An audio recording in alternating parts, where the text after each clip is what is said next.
Hey everybody, it's Peter, and in this review we're going to talk about this Ford Escape Hybrid, a car that I think most people overlook even within the Ford lineup, and I'm going to talk about why I think it's pretty good. We're going to show you a number of things that I know the other videos aren't showing you, and I'm going to talk about why the hybrid might be the simplest and therefore most reliable vehicle in the lineup compared to some of the other ones. So that's what this review is going to be and more. But this is a 2022 model and things have changed a little bit for 2023, but I still think this review will be good for you whether you're looking at 23s or newer, or if you're looking at this particular 2022 model. And let's talk really briefly about why I have access to this vehicle. I'm filming here at Jim Gilbert's Wheels and Deals.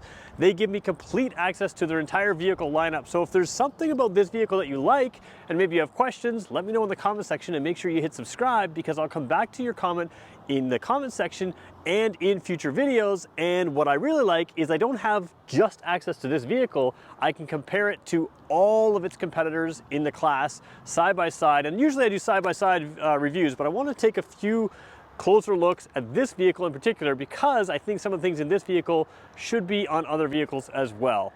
Let's get going with this review. All right, let's start by talking about what's under the hood, because like I mentioned earlier, hybrids used to be viewed as sort of the complicated ones, the ones that were, oh, what could go wrong because there's so many pieces. But now Ford is chasing efficiency in a whole bunch of different ways. So first of all, this is a 2.5 liter engine, 4 cylinders, and it is a hybrid. We'll talk about that in just one second.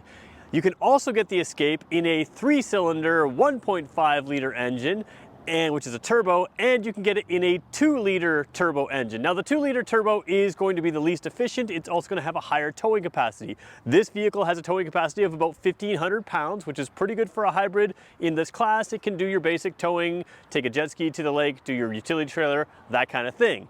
So you have some towing capacity here, but 2 liters is going to have 3,500 pounds of towing. It's going to be worse for fuel efficiency. So what they do is they bring in this 1.5 liter 3-cylinder.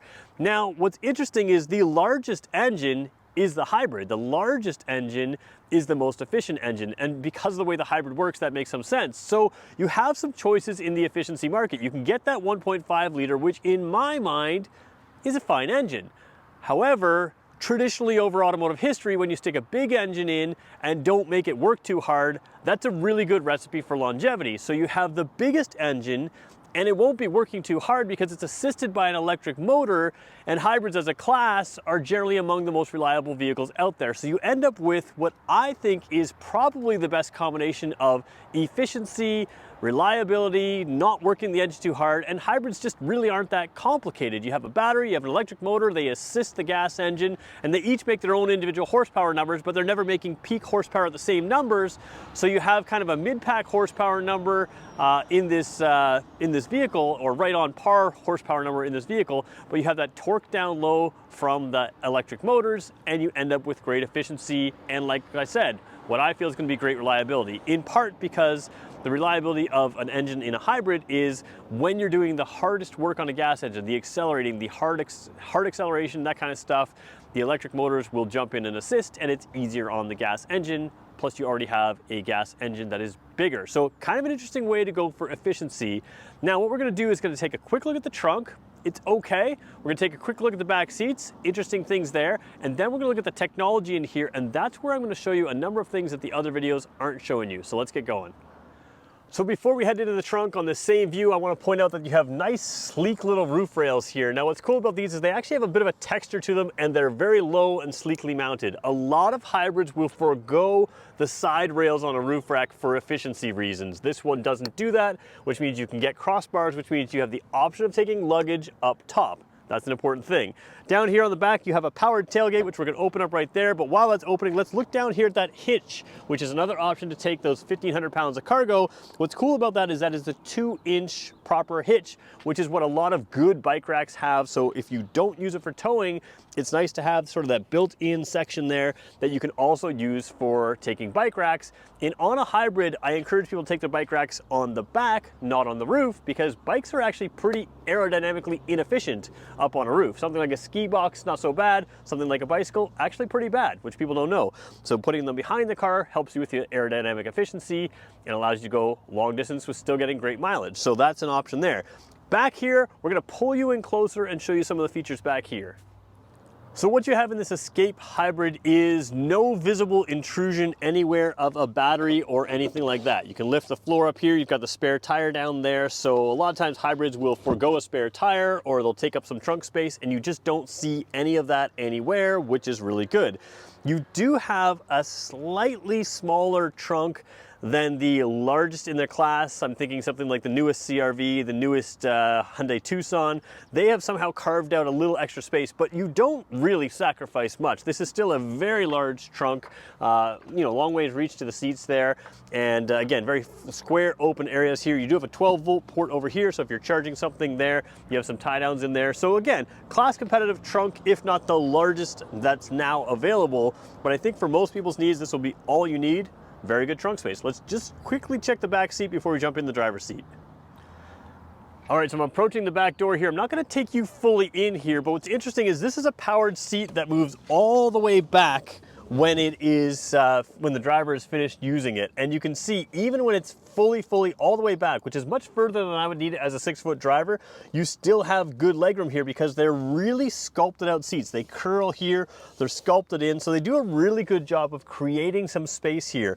As far as things back here, my legs are pretty much flush on the seat. You've got a two-tone interior, which we'll show you when we get to the front side. You have a single USB-A and a single USB-C port down there with vents over here, armrest with cup holders, pocket on the passenger side, not on the driver's side. Headroom is plentiful, a fist and more of space above my head to the ceiling. So great space, decent legroom, and good features here. But let's check out the front seat. That's really where the action is in this car.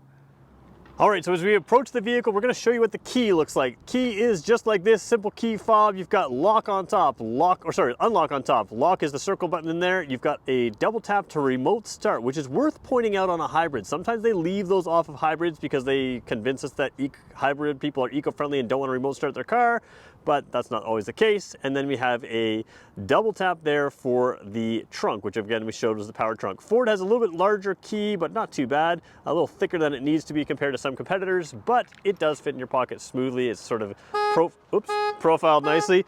And as I said that, all right. As I said that, I stuffed that in my pocket and I hit that because I have two keys attached, and that was my issue. So again, it does fit in your pocket nicely without a whole lot of problems. One thing I want to show you here is Ford has always had a keypad that you can get on the side of the car. There's a little bit of pollen on this car. You can see that sort of pollen dust there, which I'm not gonna touch. But that keypad used to be physical buttons, and now it's sort of a touchpad built into the door handle there. That allows you to not have to take the keys. You can just program in a code there and use that to get in and out of the car, which is pretty handy. So what we're gonna do is jump in here. We are gonna go wide angle in a second, which might skew the view a little bit, but I just wanna quickly show you some of the features here. The seats on this vehicle are very good. You have powered seats and that little lumbar adjustment right there. I will say that I have a funny back, and the lumbar is a very good lumbar adjustment here on the seat.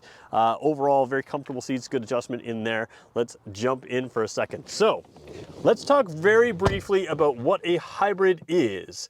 You'll have a little bit of glare in the window there. We'll just try to deal with that. Looks like we're down here, we're pretty good to film there.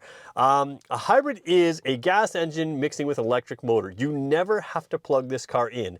As it decelerates, as it coasts, it will charge the battery, and as the engine runs, it can charge the battery, and that allows it to take the engine or take the electric power when it needs to assist the gasoline engine. So you have a big screen up here, which will show you. We may have to move the car just for some glare reasons. Again, the glare isn't as bad in person, but when you're filming with one eye on the camera compared to two eyes, it can look much worse on camera. So we'll probably move around in a second here. One thing I don't love about this car is you can see right in there is the start button there. Now let me just see if I can come around here. The start button is kind of mounted sideways. Let's come back out to a normal view.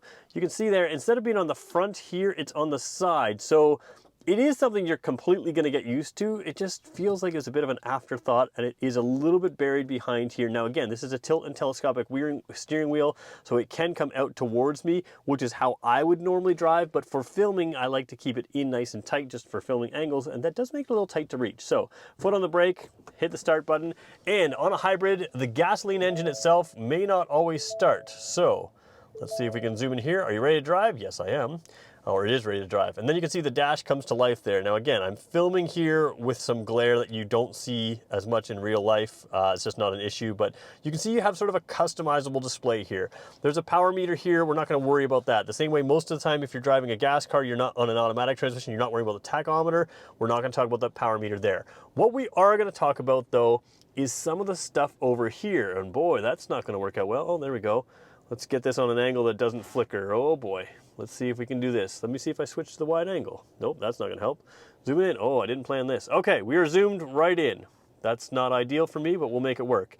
So what you have here, let's see if I can zoom out a little bit and keep the flicker down. Oh boy, I had not planned for this. Let's see if I can make it better. There we go. There's our angle. That's what we're doing. All right, so a couple things I like here in the settings. You have a driver assistance function here, which if I tap it here, there is a pretty good delay on Ford's system in this car, but it does work well. What you have here is a lot of the systems that we can talk about. If I can get on the angle here, there we go. We'll film from the top. Cruise control is adaptive cruise control. So that's the cruise control that can keep its distance between you and the vehicle in front of you. Lane keeping system. This is a system where I feel like people are gonna buy this car and have no idea what it does. So there's a lane keeping mode. Most of the time at a dealership, all we do is keep it on the alert mode. So it'll warn you if you cross a line. Sometimes we'll put it on aid or aid and alert, but if you turn it on to aid and alert, the aid portion of this lane keeping system actually helps steer the car, which means as you're driving down the road, it'll see the lane markers left and right, and it will keep the car centered in lane, and it will actually actively steer the car centered in the lane. Now again, that's not something that we like to turn on in a dealership, because if you send somebody out for a test drive and the car feels like it's nudging itself centered in the lane, it can kind of freak out people who aren't used to that system. So we tend to leave it on the alert side for test drives, but you should know that this car is physically capable of steering itself. And when you pair that with the smart cruise control, there we go. When you pair that with a smart cruise control, that can keep you centered in the lane so you don't have to really steer as much. It'll help assist you in steering.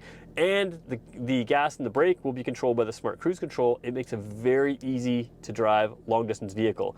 You have a number of other safety things in here. This is one that I really like too. The speed sign recognition is something that a lot of people don't know about.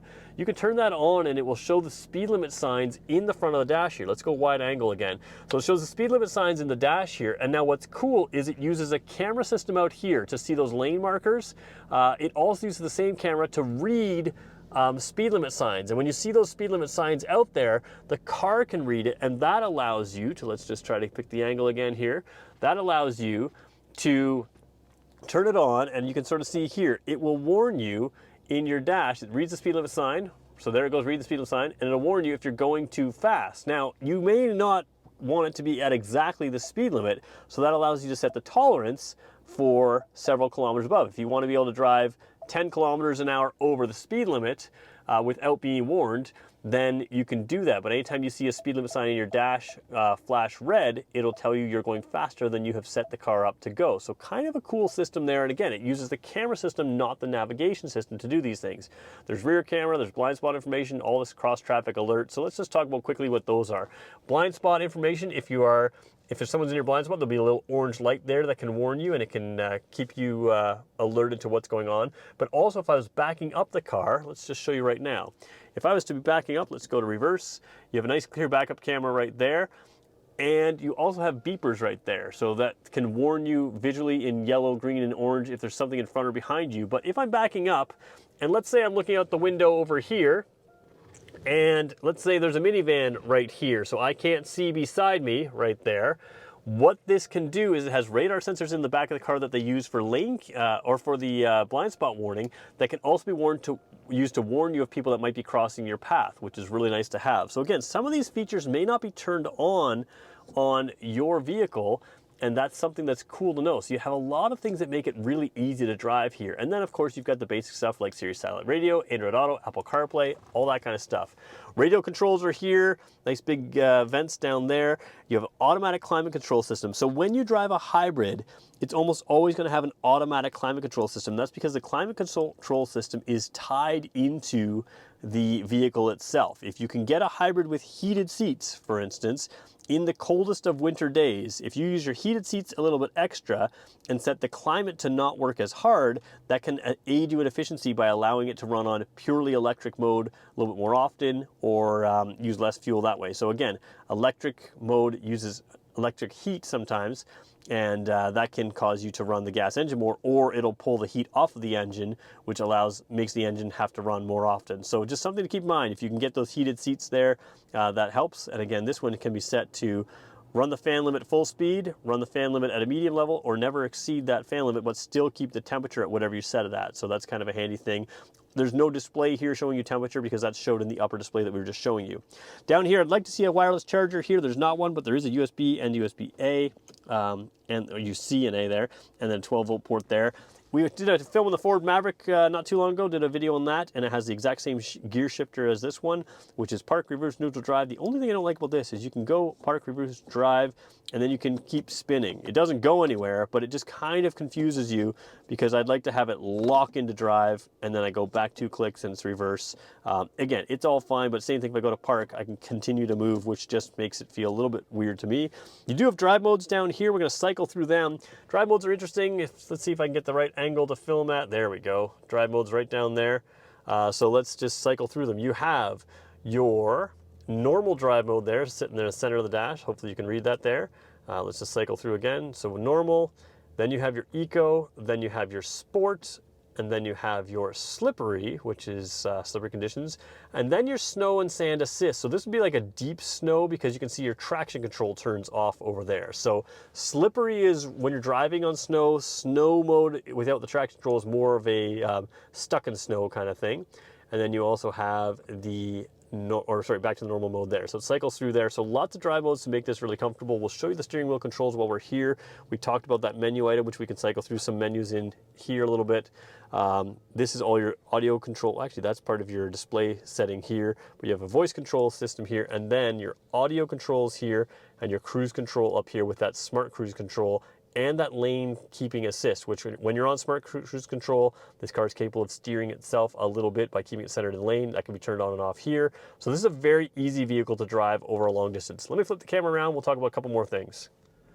So as I'm sitting here, you may or may not be able to pick up in the mic that the vehicle has been turning on and turning off. Obviously a hybrid can idle without the engine running, but if I'm running the climate system like I am, which I'm going to turn off now, sometimes the engine will run. So I turn the climate system off now. We'll see if it turns off in a second here. While I'm in here, I should talk about excellent headroom. The seats here are very supportive, like I mentioned. It's very roomy in here, and for a curled off kind of vehicle, engine turned off by the way, for a curled off kind of vehicle, you do have a nice curling of the roof line, which allows a lot of space. The original Ford Escape was, in the early 2000s, a very squared off unit. They've kind of gone rounded and rounded and rounded as they've moved on, and now you have the Ford Bronco Sport, which shares the basic components of this platform and is squared off again here. So you have options within the Ford lineup, and there's some here as well. You can check out at Jim Gilbert's Wheels and Deals of that more squared off view, which is the Bronco Sport. But overall, this rounded view usually robs headroom. It's very, very good right here. A couple of things worth pointing out on the visor here is, I don't know if you can see it there. Let's go up like that.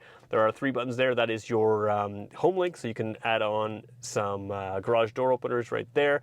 You do have a lot of space in a modern car taken up here. A lot of time they take away your sunglasses holder. That is not the case here. You still have that. All these computer controls for this system out front that has cameras that look forward, that can tell your speed limit signs, that can help with self-steering. Those are in there. So still have a overall, there's sunroof controls there as well. It is very comfortable in here and very class competitive, but let's just talk about that class as we jump out right now. So as we talk about this class of vehicle, we should mention that the small crossover segment is probably the most saturated class in the entire auto industry, especially here in North America. You can find anything you want in a vehicle, so it's the details that make a difference.